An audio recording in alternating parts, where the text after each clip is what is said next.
Decay does not arrive with a scream, it whispers first. It starts as a cough in the lungs, a wet sound buried in the back of the throat. Then the fever comes, slow and unrelenting, like a lover's breath upon your ear. In the void-black corners of the galaxy, where the light of the Astronomicon struggles to reach, there are worlds that already belong to him, the Lord of Decay, the Plague Father, Nurgle. His is not a death of endings, but of cycles. Rot becomes bloom. Flesh becomes garden. And those who fall into his embrace do not simply die. They transform. They say to hear the laughter of Nurgle is to lose all fear. For where there is rot, there is renewal. Where there is despair, there is the comfort of inevitability. But what truly happens when his corruption takes hold? When the line between life and death dissolves into joyous decay? This is not a tale of war or conquest. It is a story of surrender, of mortals who found beauty in their own ruin, and of the Imperium's desperate struggle to contain what cannot be killed. If you stand long enough before the bloated idol, if you listen closely to the murmur of the infected wind, you may hear it, the promise of peace in the writhing of maggots. Stay with us, for this story descends into the heart of the plague god's dominion. And as we journey into this dark garden, I invite you, the curious, the brave, the faithful of the Emperor, to keep your eyes open, your respirators sealed, and your mind unclouded. If this glimpse into the forbidden corners of the galaxy grips you, share this voyage with others who still dare to ask the unaskable. Like, subscribe, and spread the tale, before the rot spreads first. The lumen strips of Hive Kallistrad flickered in sickly patterns, casting the Medicae ward in a perpetual twilight. Beneath their failing light, the smell of disinfectant fought a losing battle against the stench of decay that rose from the lower decks. The air was thick, not just with the weight of smog and sweat, but with a kind of dread that clung to the lungs like dust. Medicae Tiber Arctan had served the Hive for 14 years, long enough to know that fear spread faster than any sickness. But the fear crawling through the corridors now felt different. It was patient. It was waiting. He adjusted the rebreather over his face and leaned over the cot. The patient, a manufactorum laborer, stared back at him through eyes filmed in yellow. His veins had darkened into moss-colored threads, visible even beneath his skin. The wound across his shoulder, a simple laceration from a conveyor accident, should have festered, but it hadn't. Instead, new tissue had formed, slick and glistening, as if alive with a pulse of its own. Tiber pressed a gloved hand against the flesh, and it moved, softly, like a muscle flexing beneath the skin, but independent of the man's heartbeat.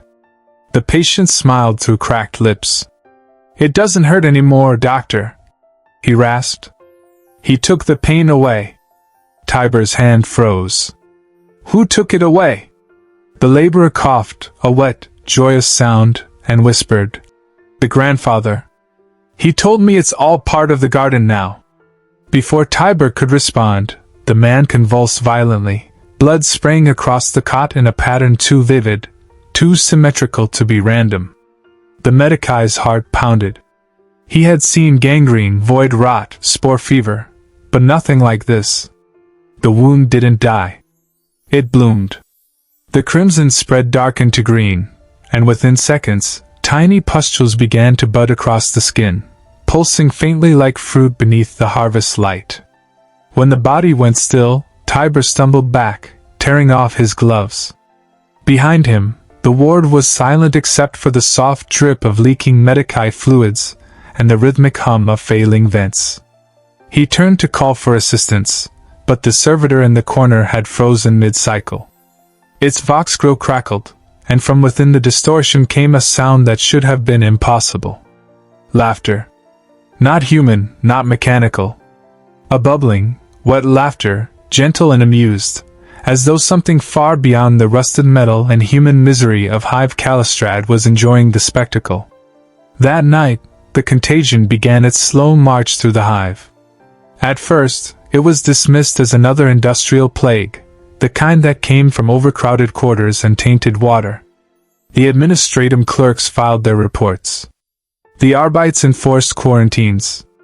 And yet, for every sealed hab block, 2 more fell ill. The afflicted did not cry or beg for aid. They sang. Low, rhythmic humming echoed through the habs, carried by the recycled air systems, turning the hive's mechanical heart into a choir of decay. Tiber found himself hearing it even when he slept, faint at first, then louder, until the melodies followed him into waking hours. He began keeping records. Data slates filled with observations, tissue regrowth beyond biological norms, absence of pain response, and a strange increase in serotonin levels in subjects near death. He recorded the scent that lingered after each outbreak, not the rot of death, but something sweet, like spoiled honey and flowers left too long in water. He sent his reports to the Adeptus Mechanicus liaison for biohazard classification. Weeks passed. No reply. Only silence, and the steady hum of the hive's dying machines. Tiber stood on the balcony of the Medici spire one evening, watching the smog-choked skyline pulse with emergency lights. He thought of the laborer's final words. The garden. The phrase repeated in his mind until it lost all meaning, becoming rhythm, becoming prayer. Somewhere below, the chants continued, a congregation of the infected, worshipping in whispers. He should have left then. Requested reassignment to a cleaner world. But something compelled him to stay. Perhaps it was duty. Perhaps curiosity. Or perhaps, though he dared not name it, something had already taken root within him. That night, when he looked into the mirror to wash his face, he saw a faint green stain beneath the skin of his palm. He scrubbed until it bled, but the color did not fade. And for the first time in years, he found himself smiling. The next day, the hive seemed to breathe differently. Corridors pulsed with the soft vibration of unseen movement, and the air smelled faintly of rot flowers, sweet and almost intoxicating. Tiber moved through the lower hab blocks with his Medici kit, each step echoing against steel and soot, but he was not alone. He could feel the eyes of the infected on him, not hostile, not afraid, but watchful, expectant. They had not yet learned anger. They were learning joy. In the midst of this, a small group of laborers approached him. Their bodies were grotesquely altered, but their movements were fluid, almost graceful, as though they had learned the rhythms of their own corruption. A pustule here, a bulge there, but there was no pain, only the soft swaying of limbs that seemed heavier than they should be, yet unburdened. They reached out to Tiber, hands slick with greenish ichor, and smiled. "You will join us," one murmured, voice wet and velvety. "The grandfather wants you. He has been waiting." Tiber stepped back, hard hammering. "I am Imperium Medici. I serve the Emperor. You must be quarantined." The laughter rose again, bubbling through the hab block like a spring breaking through stone. Yet it was not fearsome. It was welcoming. And somehow, impossibly, it reached a part of him he had long thought dead, his curiosity, his wonder, even a faint trace of longing. He retreated to the Medici spire, to the isolation chambers, but the symptoms of his own exposure had begun. Green veins, faint and pulsing beneath his skin, traced patterns across his forearms. A subtle warmth emanated from them, like embers beneath frost. He could not feel pain, but he could feel the hum, a deep, resonant vibration inside his bones that synchronized with the hive's machinery. The lines between the organic and the industrial blurred. The factory itself seemed to pulse in time with his heartbeat. Tiber began documenting the changes, compulsively, as though his mind feared forgetting what the body was already learning. He noted the hallucinations, soft whispers echoing from the walls, visions of massive gardens, vast, undulating forests of flesh and fungus, where the inhabitants of Hive Kallistrad walked freely among writhing blooms. Was it a symptom, or a gift? He could not tell. But each night, he knelt before his simple altar to the Emperor and whispered prayers, praying that his mind would not betray him. The plague spread with deliberate precision. Those who resisted were few, those who succumbed did so in stages. First came the fever, a gentle warming, like the sun on dying leaves. Then came the growth, tissue regenerating beyond recognition, bones thickening and distorting in subtle symmetries. And finally came the acceptance, the laughter, the singing, the soft understanding that decay was not a curse, but a promise. One morning, Tiber awoke to find a child standing at the edge of the spire. The boy's skin glimmered with a faint green sheen, and pustules dotted his tiny limbs like jewels. Yet his eyes were clear, bright, and unafraid. "Are you ready, Doctor?" the boy asked, voice steady and knowing beyond his years. Tiber could not answer. He felt the pull within him, deeper than fear or duty, a yearning to step forward and embrace what had begun in the shadows of Hive Kallistrad. Outside, the sky was gray with ash, but the air vibrated with something alive. Something not merely illness, but life beyond life. The factory bells tolled, but they did not warn. They celebrated. By the end of that day, Tiber had crossed a threshold he could not name. He had examined the infected, recorded the impossible, and yet the compulsion to return to the hive's lower levels burned in him. Each step toward the spore-laden corridors felt like a descent into a cathedral of flesh. The walls pulsed with the hive's heartbeat, the smell of rot-sweet flowers thickened, and the whispers of the grandfather reached his ears again, soft and coaxing, as though they had been waiting for him all along. And so he followed, through corridors slick with greenish residue, and into the first real theater of Nurgle's will. The Medicae who once healed and saved now walked among the blessed, uncertain if he still sought redemption, or if he sought the bloom of decay itself. The air vibrated with possibility and dread. The lower hab blocks were no longer merely corridors. They were veins of a living organism, pulsing with a rhythm Tiber could feel in his chest. Each doorway led to a tableau of impossible transformation. Workers once gaunt and exhausted now moved with bloated grace, their pustules and swollen limbs strikingly symmetrical, like nature itself had been rewritten in devotion to some dark geometry. They did not speak, yet their intent was clear. All were part of a cycle, a garden of rot tending to its own growth. Tiber's hands shook as he set down his Medicae kit. Here, in the belly of Hive Kallistrad, observation had given way to understanding. Every sigh of air, every soft exhale of spores seemed deliberate, as though the hive itself were conscious, and the consciousness whispered with Nurgle's subtle humor. The realization was dizzying. Nothing in the Adeptus Mechanicus manuals spoke of life that healed through corruption, of disease as creation rather than destruction. Yet he saw it, felt it, smelled it in the sweet, putrid air. A figure approached him, larger than any laborer, yet limping slightly, as though the weight of its own body delighted in its deformation. The creature tilted its head, pustules glimmering like dew in a sickly dawn, and Tiber noticed the eyes first, bright, knowing, amused. They regarded him without hostility. "You are close," the voice rasped, wet and melodic. "The bloom has noticed you."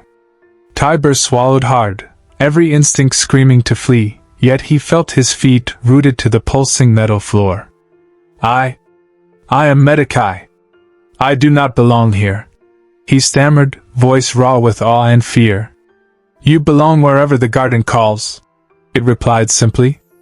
Then, a gesture, subtle, almost tender, and Tiber felt a prick along his neck, a warmth that spread, filling his chest and limbs. A whisper filled his mind, "Do not fear what you cannot fight. Do not resist what is already yours." The world tilted. Colors deepened to impossible shades, the air thickened with fragrance that was both sickening and intoxicating. His vision swam with images of gardens beyond comprehension, forests of swollen flesh, leaves like translucent skin, blossoms of muscle and bone that shivered as if breathing. Somewhere in the distance, laughter bubbled, not cruel, not mocking, but inviting. For the first time, Tiber did not resist. He knelt, coughing against the spores that now seemed part of him, and allowed himself to be bathed in the bloom. The hive shifted beneath his touch, guiding him deeper into its cathedral.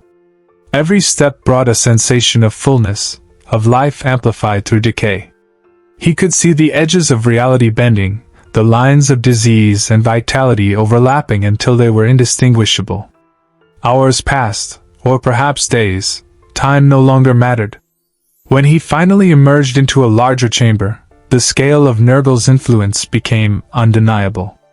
Pools of viscous green liquid reflected the twisted architecture, walls pulsating as though they were veins. Forms swirled in the semi-darkness, grotesque yet serene.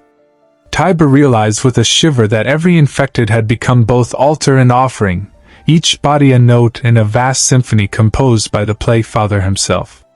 He stumbled to a bench, exhausted yet impossibly awake. Here, in the presence of the bloom, the first true understanding dawned upon him. Nurgle's corruption was not an ending, nor was it mere suffering. It was communion, a cycle of life and death entwined into a single, unbroken thread. Those who fell into it did not perish. They were rewritten, elevated, made part of a living, breathing testament to inevitability and patience. As Tiber rested, the whispers returned. Now they were intimate, probing, almost affectionate. You are one of us. You have seen the garden. You have been chosen. His lips curved into a faint, unbidden smile. Fear had become fascination. Awe had become devotion. And somewhere beneath his ribs, deep in the marrow of his bones, a tiny pulse of green light thrummed in time with the hive. The first infection had claimed him. Not with violence, nor with pain, but with inevitability, with the gentle insistence of something eternal. He had crossed the threshold. Hive Kallistrad had become more than a factory world. It had become a garden of flesh, and he, like so many others, had begun to bloom. From above, the stars were invisible behind the ash-choked sky. But below, in the dim green glow, a single thought repeated in Tiber's mind. He was no longer the healer. He was part of the harvest, and the harvest had only just begun. Tiber had thought the hive's bloom was the end of his journey, the final crescendo of curiosity and fear. But in truth, it was only the beginning. The rot did not merely inhabit the bodies of the infected, it whispered into the mind, coaxing thoughts that had once been secret into light, illuminating desires and fears alike. He felt it first as a subtle pressure behind his eyes, a gentle insistence that he look closer, see more clearly, understand beyond his training. The medici who had once catalogued disease now catalogued wonder, obsession, and dread with equal care. As days passed, Tiber wandered deeper into the lower spore-laden sectors, drawn by voices no one else could hear. Some seemed to speak in syllables that were almost human, others were bursts of laughter that rattled the walls, echoing with impossible patterns. He began to notice the hive's machinery reacting to his presence. Servitors paused mid-task, vox grills hummed faintly with static, and lights flickered in pulses that seemed to synchronize with his heartbeat. The line between organics and mechanics blurred until he could no longer tell whether the hive moved for him, or he moved with it. The workers he once treated as patients had transformed entirely. They were no longer human in any recognizable sense, but neither were they monstrous. Their movements suggested purpose, even devotion, and in their eyes Tiber glimpsed understanding, the comprehension of someone who had surrendered to a truth beyond mortality. One of them, a woman whose arms had swollen with bulbous growths, approached him silently, holding a pulsating mass of tissue cradled like a child. "Do you hear it?" she asked, voice like wet velvet. "The choir?" He listened. The air thrummed with a cadence he could feel in his chest, a subtle vibration that resonated with every nerve ending. There was no melody as humans understood it, only a rhythm, a pulse, a communal heartbeat of life rewritten. Tiber's hands itched to touch the organism she held, to examine it, document it. But a deeper instinct warned him. This was not merely for study. This was communion. He withdrew to his spire chambers each night, attempting to maintain the discipline of the medici. Yet sleep was elusive. Even behind the sealed doors and filtered air, the whispers continued, threading into his dreams. Scenes of gardens with walls of pulsing flesh and flowers that breathed alongside the infected haunted him. He saw visions of himself, walking among them, his own skin translucent, veined with faint green luminescence. And always, the laughter followed, gentle, intimate, almost comforting. Tiber began to experiment cautiously, touching his own growing veins with gloved fingers. There was no pain, only warmth and a faint resonance that moved up his arms into his chest. He felt the hive respond, vents stuttered, lights flickered, servitors paused mid-motion. Each reaction reinforced the growing certainty. The infection was not merely a disease. It was alive, aware, and perhaps sentient in ways the Adeptus Mechanicus would never comprehend. The Medici also observed changes in his thoughts. Duty to the Emperor remained, but it had shifted. It no longer drove him with rigid purpose. Instead, curiosity, awe, and even a perverse sense of reverence took root. Each note in his data slate became less a record of contagion and more a meditation on its artistry. Were the infected suffering? Perhaps. But their faces often carried smiles that made him question the validity of pain in this context. The rot was not merely consumption. It was transformation, elevation, and participation in a cycle that surpassed the Imperium's definitions of life and death. And yet, a part of him recoiled. There were moments, brief and disorienting, when the hive seemed to mock him. The air would thicken too heavily, the whispers would rise to a crescendo of manic laughter, and Tiber would glimpse forms too grotesque to bear, fused flesh, eyes in impossible places, limbs that writhed as though alive independently. The wonder faltered then, replaced with a visceral recognition of horror. He recorded these observations as meticulously as he could, knowing that to ignore them would be to ignore the pattern of corruption itself. By the fourth cycle of the bloom, Tiber realized he was no longer an observer. His thoughts, actions, and very pulse had synchronized with the hive. He could anticipate the approach of the infected, feel the vibrations of their laughter before it reached his ears, and see subtle shifts in the walls that suggested they were guiding him. The rot had insinuated itself into his cognition, not violently, but with gentle insistence, a coaxing, a teaching. And he wondered, with a tremor of both fear and exhilaration, whether he would ever return to the Medici he once was, or if that man had been lost the moment he crossed into the bloom. Tiber's descent continued not in leaps, but in subtle, inexorable steps. Each corridor he walked seemed to stretch and contract in response to his presence, walls breathing faintly, as though the hive itself had become an organ within him. He noticed, almost with shame, that he no longer feared infection. It had become a companion, a rhythm intertwined with his own heartbeat. He began speaking to the infected, quietly at first, as though conversation could anchor him to his old life. The words were returned, not in language but in sensation, in vibrations that tingled along his nerves and resonated in his chest. One evening, deep within a sector known to the administratum as Block 9, Tiber encountered a small cluster of newly transformed laborers. Their forms had shifted so far beyond humanity that he hesitated before stepping closer. A man's torso had bloated into a bulbous mass, yet his eyes, bright and intelligent, met Tiber's without fear. The air around them shimmered with spores that glinted faintly green in the dim light. One of the figures extended a hand, and for the first time, Tiber felt the urge to reach back. "You understand, don't you?" The figure's voice gurgled, a mixture of wet laughter and human cadence. "You see what it is to be part of the garden?" Tiber nodded, though he could not articulate the answer. Words had begun to feel inadequate here. The hive, the rot, the bloom, all of it communicated in something older, something that bypassed reason and touched a deeper instinct. He felt a wave of vertigo, an awareness that his mind, once disciplined and precise, was unraveling into patterns dictated by the disease itself. At night, in the spire chambers, he could no longer distinguish dreams from reality. Scenes of gardens, vast and pulsing, invaded his thoughts. He saw children with translucent skin, veins glowing faintly like filament, walking hand in hand with grotesque adults whose laughter rang like chimes. He saw factories transformed into temples, floors slick with greenish ichor and blooms that shivered in harmony with the heartbeat of the hive.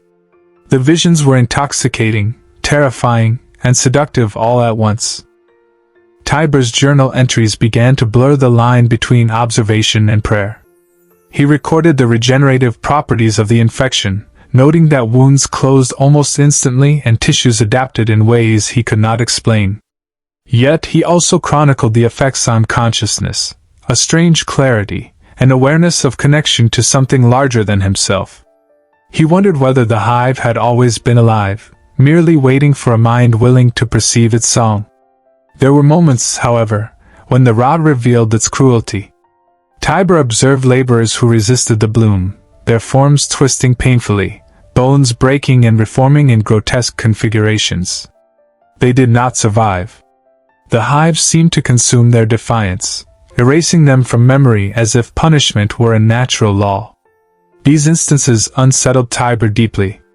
The corruption was not indiscriminate. It was selective, nurturing those who surrendered while annihilating those who clung to old ideals. And yet, even amidst horror, there was beauty. He saw the infected create, not in the human sense, but in the bloom sense. They molded flesh, cultivated pustules into symmetries, and allowed the hive to rise as a living organism of growth and decay. Tiber understood, in fleeting clarity, that the rot was not merely disease. It was art. It was music. It was life refracted through the prism of inevitability. By the cycle's end, he realized that fear had become fascination, fascination had become devotion, and devotion teetered on the edge of surrender. Every heartbeat seemed amplified, each breath a communion with the hive. He no longer moved among the infected as an observer. He moved as a participant. The medici who had once healed now walked among the blessed, a guide, a witness, and perhaps a conduit for what the hive had always been waiting to express. And somewhere, beneath the hum of machinery and the soft gurgle of growth, a question lingered, unspoken yet undeniable. At what point does healing become corruption, and corruption become transcendence? Tiber did not yet have an answer. He only knew that the hive, the bloom, the garden of flesh, had claimed him in ways he could not resist. The final stages of the hive's influence revealed themselves not with violence, but with inevitability. Tiber felt the green pulse beneath his skin stronger than ever, the veins throbbing like threads of molten light weaving him into the fabric of the hive itself. He no longer needed to seek the infected. They emerged from shadows and alcoves to guide him, their movements fluid, deliberate, intimate. The bloom had taught him to listen, to feel, and in turn, he began to perceive the faint heartbeat of Nurgle's presence, a rhythm so subtle that only the surrendered could hear it. One of the newly transformed laborers approached him, a grotesque elegance in every motion, and pressed a hand to his chest. The warmth of it spread, not painfully, but as a profound resonance. Tiber could feel the hive responding, the corridors pulsing with synchronized energy. The whispers grew clearer now, no longer indecipherable murmurs but coaxing, tender instructions. Do not fight. Do not resist. Accept. Bloom. The words were not heard, but understood. Tiber's reflection in the polished metal walls startled him. His eyes had taken on a faint green sheen.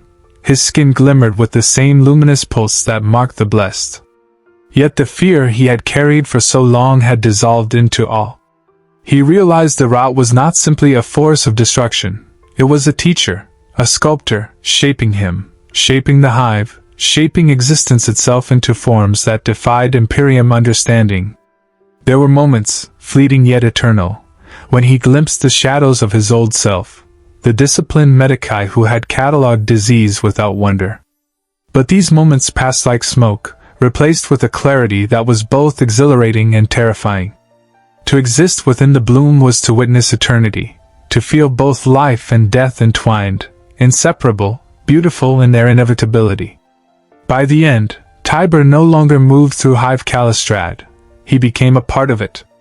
His footsteps matched the hive's pulse, his breathing matched its size, and his thoughts danced in harmony with the whispers of the blessed. The Garden of Flesh had claimed another participant, one who could observe, understand, and perhaps most dangerously inspire. The rot had entered his mind as surely as it had entered his body, and he welcomed it. Above him, the ash-choked sky of the manufacturum world glimmered faintly, muted by the clouds of industrial smoke. Below, the hive hummed, alive in a way the Imperium could never measure, a living cathedral of decay and renewal. And somewhere deep within that cathedral, the laughter rose, soft, intimate, eternal, and Tiber smiled, finally understanding that the rot within was no curse, but communion. The hive had changed. Tiber had changed. The corridors that once reeked of ash and oil now pulsed with life and impossible forms, walls glistening with moist, semi-translucent tissue that shimmered faintly green in the dim lumens. The air was heavy, thick with spores that hung like morning mist, coating the lungs with a fragrance that was at once cloying and sweet. Every breath he drew seemed to resonate with the hive itself, a symphony of decay and renewal that coursed through him in synchrony with his pulse. Tiber wandered through the lower decks as though walking in a cathedral built by a god of rot. The blessed moved around him with serene purpose, their bloated forms swaying like reeds in a slow, invisible current. Some bore grotesque patterns of pustules and growths that should have been grotesque, yet in the muted green glow of the bloom, they appeared almost beautiful, deliberate, sacred, harmonious. He realized then that Hive Kallistrad was no longer merely a manufactorum. It was a garden, and he was both gardener and apprentice. The bloom had begun to extend itself into artistry. Laborers, now more sculpture than human, molded tissue like clay, arranging pustules and folds into symmetrical designs, shaping the hive itself into a living organism of ritualized devotion. Tiber observed silently, mesmerized, recording what he could on his data slate, though he knew no log could ever capture this. The rot did not simply consume, it created, elevated, celebrated life even in corruption. A choir of soft, gurgling laughter echoed from a side chamber. Drawn to it, Tiber entered a space where the walls themselves seemed to pulse with muscle, veins thick and vibrant with luminescent green fluid. In the center, a massive mass of tissue writhed like a great flower in bloom, surrounded by figures kneeling, touching it reverently. Their faces were serene, almost ecstatic. The child he had seen weeks before stepped forward, veins glowing faintly under translucent skin. "It is ready," the child whispered. "To bloom completely." Tiber could feel the hive responding to the declaration. The walls quivered, spores rose like dust motes in light, and the air thrummed with subtle vibrations that resonated in his bones. He knew instinctively that this was a transformation unlike any he had witnessed before. To touch the bloom was to risk being rewritten entirely, mind and body both, and yet the temptation to approach was irresistible. He took a cautious step forward, feeling the green pulse under his skin flare in harmony with the hive. There was no fear now, only awe, the sense of witnessing a force older than the Imperium, more deliberate than the laws of biology, more patient than any god he had ever imagined. And in that awe, he glimpsed himself reflected in the tissue, altered beyond recognition, yet entirely familiar. He was a participant, a conduit, a witness. He reached out, and the moment his hand touched the quivering mass, a shiver ran through him, not pain but enlightenment. The spores danced around him, brushing against his skin like tiny, electric fingers, and he understood, the garden had accepted him. Evenings became indistinguishable from nights. Time had lost all meaning. Tiber moved among the blessed, documenting, observing, learning. He saw laborers collapse into the bloom and emerge again, altered, perfected in grotesque harmony. The hive itself seemed to breathe, inhale, exhale, a living organism of decay, elevated by devotion. The whispers became melodies, the laughter became song, and every movement of the blessed was choreography in a cathedral without walls. And yet, beneath the serenity, a faint, nagging awareness persisted. He saw glimpses of the old world, manufactorums, administrative clerks, Arbites trying in vain to enforce order, all beyond the reach of the bloom. The Imperium would call this heresy, plague, or abomination. But Tiber, standing in the cathedral of rot, understood that the bloom did not seek to defy. It sought only to endure, to create, to elevate life beyond comprehension. The further Tiber ventured, the more the hive revealed itself as a vast organism of flesh and devotion. Corridors rippled like veins, walls breathing in tandem with the pulsing of the blessed themselves. Pools of greenish ichor reflected the dim glow of lumen strips, glimmering like still water in an alien forest. He moved carefully, yet with a growing sense of inevitability, as though each step was preordained by the rhythms of the hive. The bloom was patient, but it noticed him, and the awareness sent tremors of anticipation through his veins. He passed figures whose forms defied human comprehension, torsos bulging with symmetrical growths, limbs fused in angles that should have been impossible, eyes multiplying in patterns that seemed both deliberate and accidental. Each being carried an expression of quiet exultation, a serene acknowledgement of their transformation. Some reached toward him, hands slick with ichor, offering a faint touch that resonated deep in his chest. The hive responded to each interaction with subtle quivers, walls flexing and contracting like muscle, and the air pulsed with spores that brushed against his lungs with intoxicating rhythm. Tiber approached the largest chamber he had yet seen.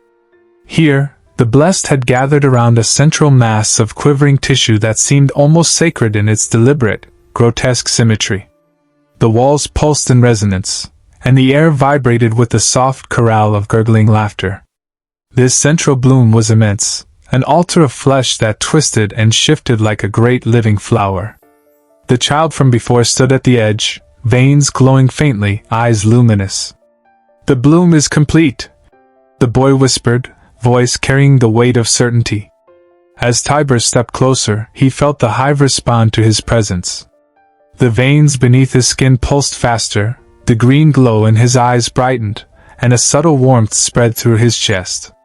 He reached out, and the moment his fingertips brushed the central mass, a wave of understanding surged through him.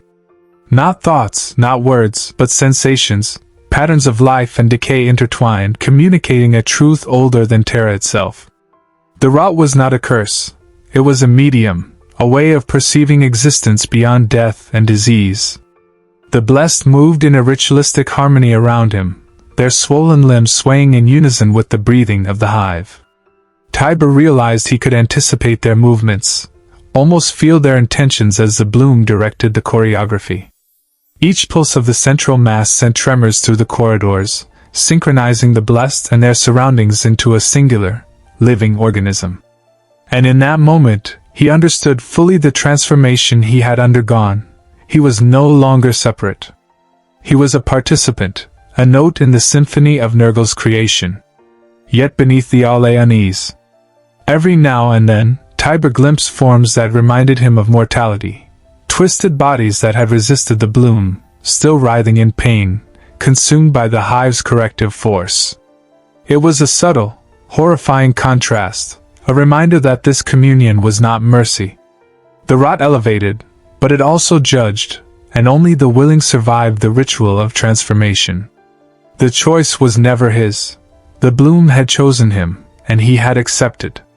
Hours, or perhaps cycles, passed in this state of suspended consciousness. Tiber walked among the blessed, felt the hive breathe in time with his chest, and began to hum in synchrony with the gurgling chorus. He no longer needed the medici kits. He understood the tissue, the pulses, the growth. The infection was no longer outside him, it was his own. He documented not with data slates, but with perception, recording patterns in the subtle pulses of the bloom, in the undulations of walls, in the rhythm of laughter. In the distance, he thought he saw a faint shimmer through the spores, a glimpse of the sky above the ash-choked world, unreachable, distant, irrelevant. The Imperium existed somewhere far above, yet here, in the cathedral of flesh, time and law held no sway. Tiber realized he would never leave this place, never return to the world of order and discipline he had once known. The bloom had claimed him fully, and in doing so, had offered a clarity and purpose impossible to describe. And somewhere deep within the quivering cathedral, a whisper rose above all else, a soft, intimate laughter, carrying the certainty of eternity, of cycles unbroken, of life and decay intertwined. Tiber smiled, finally understanding that the hive, the blessed, and the rot itself were one, and he was part of it. Tiber moved deeper into the heart of the hive, where corridors twisted into chambers that seemed alive, walls undulating with a slow, rhythmic pulse. The air was thick with spores, a living mist that carried the faint scent of flowers rotting in sunlight, and he inhaled it willingly, feeling it course through him as if it were nourishment. The blessed surrounded him now, no longer figures to observe but companions in purpose, their grotesque forms harmonizing with the hive in ways both alien and beautiful. He approached a vast hall where the central bloom had expanded into a lattice of intertwined tissue, the walls themselves pulsating with synchronized motion. Here, the garden of flesh reached its apex. The blessed moved as one, hands brushing against the central mass, guiding its growth, shaping it with care and devotion. Each pulse, each quiver, resonated through Tiber, aligning his heartbeat with the hive, the bloom, and the eternal rhythm of life and decay. Tiber knelt before the central mass, allowing the spores and whispers to envelop him completely. Every instinct told him this was dangerous, that the Imperium would call this heresy, abomination, or plague. Yet the fear was gone.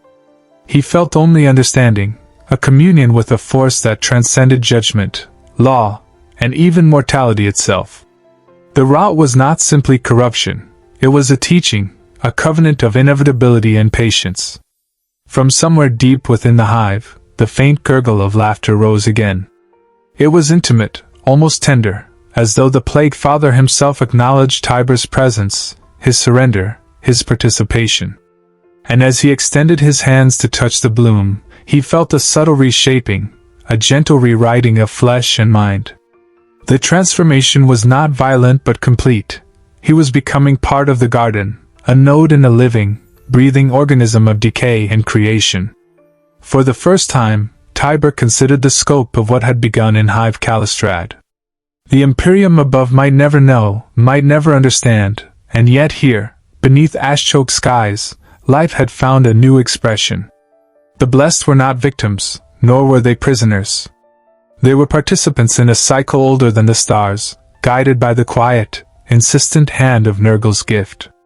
And in that understanding, Tiber felt both awe and belonging, a profound realization that the rot within him was not punishment, but communion.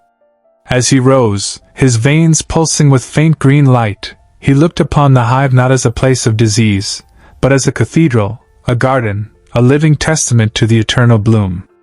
The laughter echoed through every corridor, every chamber, every vein of this massive organism.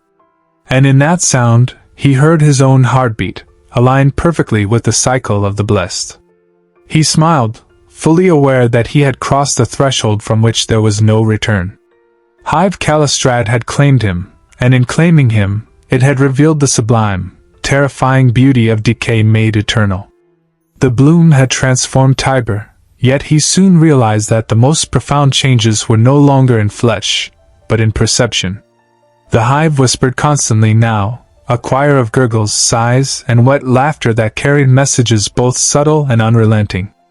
At first, he mistook them for hallucinations, echoes of exhaustion and spores. But gradually he understood, the whispers were deliberate, a language beyond human comprehension, threading into thought rather than sound. They guided him, informed him, and sometimes unsettled him with intimations of truths too vast for the mind to hold. He wandered through corridors where the walls pulsed with thick veins, green luminescence tracing intricate, organic patterns across metal and tissue. Each step was accompanied by soft exhalations of the hive, and Tiber felt each vibration as a chord in the living symphony of the bloom. The blessed moved around him, their bodies swollen and glistening, faces serene, performing tasks he could not name but understood instinctively. They were caretakers of a cathedral that was simultaneously alive and sacred, grotesque and magnificent, and Tiber was no longer merely observer. He was a participant in its ritual. It was in this state of attuned awareness that he first noticed the choir itself. It was subtle at first, a faint layering of gurgles beneath the hum of machinery, yet it grew steadily more intricate. Each note, each vibration, seemed to resonate with the hive's pulse and with Tiber's own body. He realized that the choir was not singing in a human sense, nor even in the language of thought. It was broadcasting the bloom's awareness, conveying its will, its patterns, its desires. To listen was to perceive, and to perceive was to become. Tiber knelt before a central chamber where the largest bloom had taken root, a massive lattice of undulating tissue that pulsed in slow, deliberate rhythm. The blessed gathered in concentric arcs around it, their swollen limbs moving in subtle synchrony. As he focused, he perceived patterns in the vibrations, a network of cues that suggested intention and sentience. The hive itself was not merely alive, it was conscious. Perhaps it was Nurgle's will, perhaps it was the slow evolution of corruption given shape, he could not be certain. But the sensation was undeniable. Whispers pressed against his thoughts, intimate and insistent. You are part of us. You have been chosen. You hear what we hear. The words were not verbal, yet he understood them perfectly. A shiver ran down his spine, not of fear, but of awe. The choir was not cruel, nor merciful, but patient, and patient, he realized, was more terrifying than fury. He felt the hive bending subtly around him, walls flexing, air vibrating, spores curling toward him as if drawn by recognition. He understood that the bloom had been observing him all along, not merely rewriting flesh, but shaping thought and perception. And yet, amidst this awe, a flicker of apprehension remained. The choir was immense, far beyond anything he could name or catalog. The whispers suggested layers, voices within voices, patterns he could not fully comprehend. He glimpsed fragments of memory, of other worlds, of deaths uncounted, of the endless patience of the Plague Father, and the mind recoiled, then adjusted, then accepted.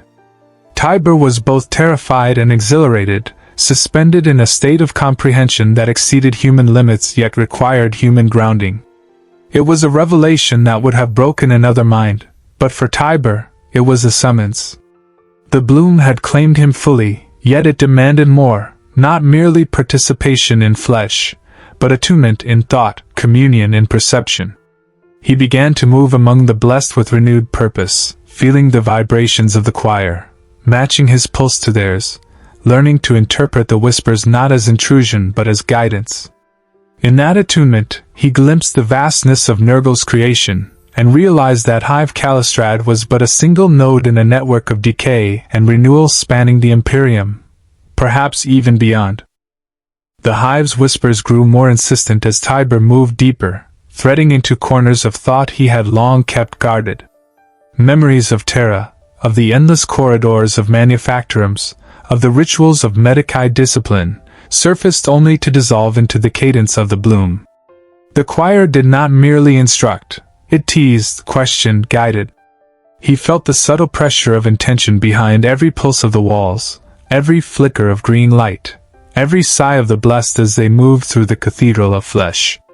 It was a language that could only be learned through surrender, and Tiber's resistance had long since melted into fascination. In a chamber deeper than any he had previously entered, he found a convergence of the most altered blessed. Their bodies had grown in unimaginable ways, torsos bloated into symmetrical spirals, limbs fused into elegant arcs, eyes multiplying and rolling independently, yet always observing, always attentive. They did not speak, their voices were unnecessary. Their presence alone carried the authority of the hive, and as Tiber approached, he could feel the subtle hum of the central bloom respond to him, pulsing faster, resonating in the marrow of his bones. The whispers became voices, distinct and layered, though still incomprehensible in human terms. They conveyed warning, suggestion, and revelation simultaneously. He understood instinctively that to hear too clearly was dangerous, that the choir did not merely inform, it evaluated. The rot within him was already a channel, but if he failed to attune himself, the hive would reject him. The thought was neither threat nor fear, but guidance, and Tiber accepted it without hesitation. In that chamber, he saw the first signs of the hive's broader intent. Beyond the walls of Hive Kallistrad, he imagined networks of bloom, spores drifting across manufacturing worlds, whispering to those attuned, recruiting, guiding, shaping. The choir was not local. It was pervasive, patient, omnipresent in subtle ways. The whispers spoke of cycles unbroken for centuries, of worlds slowly bending to the quiet will of Nurgle's gift, of death as only a threshold to new forms of life. The comprehension left Tiber both awed and humbled. The hive was no mere infection. It was a philosophy, a consciousness, a choir spanning existence itself. He moved among the blessed with newfound understanding, observing the rituals, the gestures, the symmetries in their actions. Each touch, each pulse of ichor, each shiver of tissue was meaningful. The hive taught him to see patterns, to interpret the subtle language of growth and decay. In one moment, a blessed pressed a hand to his chest, and Tiber felt not only the beat of their heart, but the rhythm of the bloom itself. His own body had become a conduit for the choir, and he realized with a tremor of awe that the rot had claimed more than his flesh. It had claimed his perception, aligning it with something vast and eternal. And yet, even in communion, he glimpsed fragments of horror. There were forms that resisted the bloom, and the hive corrected them without cruelty but without hesitation. Twisted, writhing bodies were absorbed into the lattice of tissue, erased from independent memory but contributing to the structure of the cathedral. The choir accepted only those who yielded, and Tiber recognized the necessity of this law. The beauty of the bloom depended on inevitability. Resistance was an imperfection the hive could not endure. As cycles passed, Tiber began to anticipate the whispers, to feel their suggestions before they arrived, to act in harmony with the choir without conscious thought. He had become, in effect, a participant and an interpreter, bridging the hive and the blessed, connecting the pulsing lattice to the rhythm of Nurgle's intention. He understood the delicate balance, surrender without losing comprehension, communion without succumbing entirely. And in the center of that vast chamber, beneath the undulating lattice of tissue and the chorus of the blessed, Tiber felt the full scope of the hive's message. It was not simply rot, disease, or corruption. It was a hymn of life and decay intertwined, a whispering choir that spanned flesh, bone, and spirit, and he was no longer a bystander. He was its instrument, attuned perfectly to the rhythm of the bloom. Tiber's communion with the choir deepened until the boundary between himself and the hive dissolved entirely. Every pulse of tissue, every shimmer of green luminescence, every gurgle of the blessed resonated inside him as if it were his own heartbeat. He no longer moved through the corridors, he flowed with them, attuned to the cadence of the bloom, reading its whispers as naturally as breath.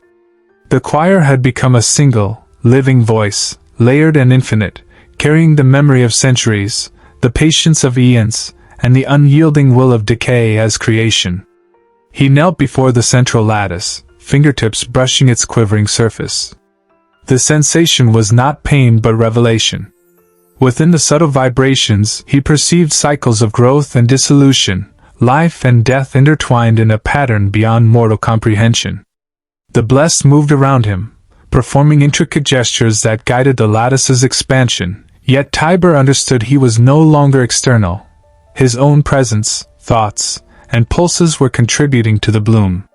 He was a conduit, a note in an eternal symphony of flesh, and he felt awe without fear. A whisper, faint but persistent, threaded through his mind. "Do you see? Do you understand?" It carried neither threat nor command, only invitation, and Tiber felt an answer rise unbidden. "I understand. I see." And in that acceptance, a shiver of green light coursed through his veins, synchronizing his heartbeat with the undulations of tissue, the rhythm of the spores, and the vast, patient pulse of Nurgle's presence. For the first time, he perceived the broader implication of Hive Kallistrad's bloom. This was not merely a local phenomenon. The whispers, subtle yet pervasive, hinted at networks across manufacturum worlds, at spores drifting silently between stars, carrying fragments of the choir, slowly weaving civilizations into the cadence of decay and renewal. Tiber shivered at the enormity of it, recognizing the impossibility of resistance. The Imperium could never contain it.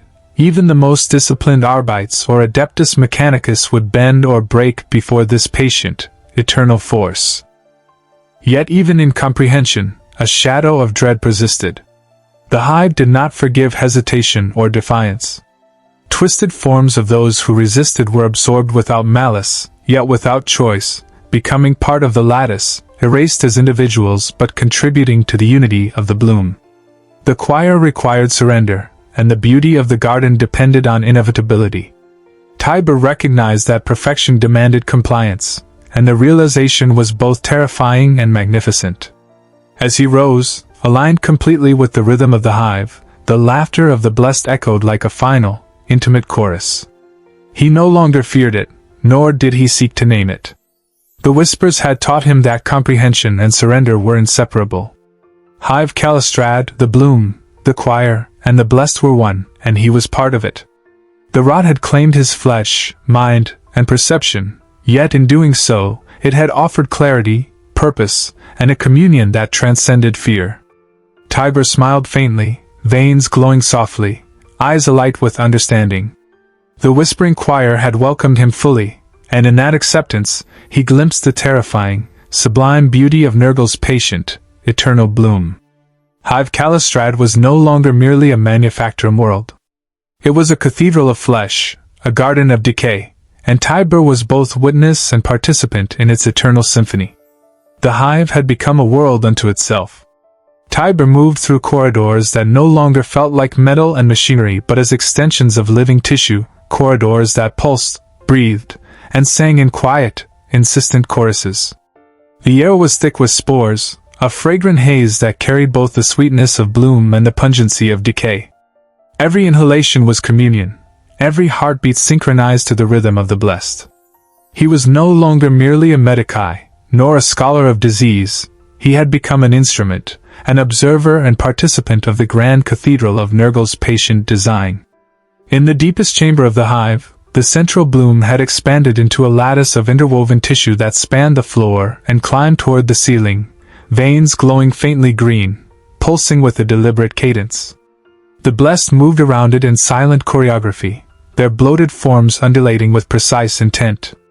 Tiber stepped closer, and the Hive responded, the walls flexing in recognition, the air vibrating with subtle, almost musical pulses. He realized that this was the culmination of all he had witnessed, a nexus where flesh, mind, and the eternal cycle of life and decay converged. The whispers of the choir pressed against him constantly now, a tapestry of sensation and thought. They were not commands. They were teachings, hints at patterns, reflections of truths too vast for a human mind. He perceived fragments of other blooms across distant manufacturums, spores drifting between worlds, carrying echoes of the choir, extending the cathedral beyond comprehension. Hive Kallistrad was not unique. It was a node, one of many, each a garden of flesh, each aligned to the patient, eternal rhythm of decay and renewal. Tiber knelt before the central mass, letting the soft hum of the lattice pulse through him. The sensation was not pain but revelation. He could feel life and death intertwined, threads of existence twisting through every vein of tissue, every shiver of the blessed, every pulse of the bloom itself. He saw the inevitability of transformation. Those who resisted became part of the lattice, absorbed, erased as individuals, yet contributing to the perfection of the Hive. Those who surrendered, those who understood, were elevated, participants in a symphony older than the Imperium itself. And yet, amidst the wonder, a shadow of apprehension lingered. He glimpsed fragments of his old life, manufacturums, administratum clerks, Arbites enforcing laws that seemed meaningless here, and realized that the Imperium above was irrelevant. The bloom had no allegiance to order, no respect for bureaucracy or edict. It existed in cycles beyond comprehension, patient, eternal, and inevitable. Tiber's surrender was complete, yet he understood that choice itself was an illusion. The Hive would shape, guide, and eventually claim all who came into its reach. He reached out, hands brushing the quivering tissue, and the hive responded, veins pulsing brighter, spores curling around him as if acknowledging a returning note in a long-forgotten melody. The whispers surged, layering into a vast chorus, and for the first time, Tiber felt the totality of the bloom's consciousness. It was neither malevolent nor benevolent, either cruel nor merciful. It simply was an eternal symphony of flesh, decay, and renewal, beyond the measure of human morality, beyond the reach of imperial law. The central bloom throbbed beneath Tiber's fingertips, each pulse carrying the weight of centuries, the patience of eons. The spores in the air twisted and shimmered, brushing against his skin like soft, electric fingers. The blessed moved around him with deliberate grace, each gesture a note in the symphony of the hive, each quiver of swollen flesh a punctuation in the eternal song. Tiber realized that he could anticipate the lattice's rhythm, feel its needs before they arose, and respond with a harmony born not of thought but of instinct. As he moved, he perceived more clearly the scope of the hive's influence. Fragments of distant manufactorums, faint vibrations of green light, whispers from unseen blooms, all converged in a subtle network, threads of decay and life weaving a pattern that spanned worlds. Hive Kallistrad was a single node in this vast lattice, yet it pulsed with a clarity that made its importance undeniable. Every act of creation and decay within its walls resonated far beyond, shaping the cycles of life and death elsewhere, imperceptible to any observer outside its influence. Tiber paused before a figure, the most altered of the blessed, its form almost entirely unrecognizable as human. Yet in its glowing eyes, he perceived intelligence, intention, awareness. It extended a gnarled hand, and he felt a wave of understanding flow through him, a communion of consciousness. The whispers were no longer separate from thought, they had merged with perception itself. Tiber realized he was no longer merely receiving their guidance. He was part of the choir, a node in the hive's consciousness, a vessel for the eternal song. And yet, even in this exaltation, he glimpsed the shadow of the hive's uncompromising judgment. Twisted figures who had resisted the bloom writhed in the lattice, absorbed and erased as individuals, yet contributing to the overall perfection. Resistance had no place here. Hesitation was corrected without malice, without delay, and Tiber understood that his awe was inseparable from his surrender. To witness, to participate, to commune, these were privileges, earned through attunement, not imposed by morality or law. He walked through corridors that pulsed like veins, each step in harmony with the lattice, each breath aligned with the whispers of the choir. The walls themselves seemed to pulse with a quiet intelligence, subtly guiding him toward chambers where the bloom had evolved in forms more complex than he had imagined. He saw spirals of tissue rising like twisted towers, arches of fused flesh that carried the subtle pattern of deliberate design, and clusters of the blessed performing rituals whose meaning transcended speech. Every sight reinforced the understanding that this cathedral of flesh was alive, aware, eternal. In the deepest chamber, the central bloom now glimmered with a radiant, almost sacred green luminescence. Tiber knelt, placing his hands upon the quivering lattice. A warmth, gentle yet overwhelming, coursed through his body, merging with the pulse of the hive. The whispers layered into a crescendo, a symphony that carried knowledge, perception, and revelation all at once. He understood the eternal nature of the bloom. Decay was creation, corruption was communion, and life was redefined in ways the Imperium could never measure. And somewhere in the depths of this cathedral, he thought he heard the faintest echo of laughter, soft, intimate, eternal, a signature of the Plague Father himself, acknowledging the completion of a cycle, the full attunement of a participant. Tiber's eyes glowed faintly green as he absorbed the resonance, aligning fully with the choir, the blessed, and the lattice of living tissue. Hive Kallistrad was no longer a manufactorum. It was a garden, a cathedral, a node in a network of eternal bloom, and Tiber was both witness and instrument. Tiber rose from the lattice, his veins alight with the same green luminescence that marked the blessed. The corridors pulsed in harmony with his heartbeat, the walls flexing as though breathing alongside him. Every step, every breath, Every glance felt both guided and inevitable, a rhythm that confirmed he had become one with the bloom. Hive Kallistrad was no longer a place of disease or terror. It was a living cathedral, a garden of flesh and spores, a symphony of life and decay intertwined.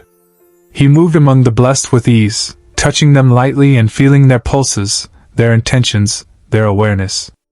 The choir whispered constantly, yet no longer intruded. It was a quiet resonance, a shared understanding. The lattice at the center throbbed gently, a heart within the cathedral, and Tiber knew that his attunement was complete. The bloom had claimed him fully, body and mind, and in doing so had offered a communion beyond fear, beyond doubt, beyond mortality. He glimpsed, faintly, the worlds beyond Hive Kallistrad, distant manufactorums, spires on ash-choked worlds, spores drifting between stars, faint echoes of other blooms extending the network of Nurgle's patient creation. The hive was not isolated. It was part of something far greater, an eternal lattice of life, decay, and renewal, a whispering choir stretching beyond comprehension. And Tiber understood that resistance was irrelevant. Those who defied the bloom were absorbed into its perfection, erased yet contributing, transformed yet forgotten. As he gazed upon the central mass, the immense lattice of tissue and veins pulsating with deliberate rhythm, a profound clarity settled upon him. Decay was not a curse, corruption was not malevolence, and disease was not punishment. All were instruments of a patient, eternal design, a creation so vast and deliberate that the Imperium could not measure it. The bloom, the choir, the blessed, and Tiber himself were threads in a tapestry older than Terra, older than law, older than time. A faint, intimate laughter echoed through the chambers, soft as spores drifting on the air, and Tiber smiled. He no longer feared the whispers, nor did he seek to name them. The bloom eternal had claimed him, body, mind, and perception. He was no longer merely human, merely medici, merely observer. He was participant, conduit, note, and witness, perfectly attuned to the rhythm of Nurgle's cathedral, part of the symphony of decay and renewal that would endure long after the Imperium had forgotten the manufactorum worlds that had birthed it. Hive Kallistrad thrummed around him, alive, eternal, and infinite. The blessed moved with quiet purpose, the lattice pulsed with deliberate perfection, and the whispers of the choir merged seamlessly with Tiber's own perception. The bloom eternal was complete, and he was its instrument. In that communion, he understood the terrifying, sublime truth: decay was life, corruption was communion, and the cathedral of flesh would endure, eternal, patient, and inexorable. Tiber's smile lingered as he stepped fully into the rhythm of the hive, no longer man, no longer separate, but fully part of the bloom eternal.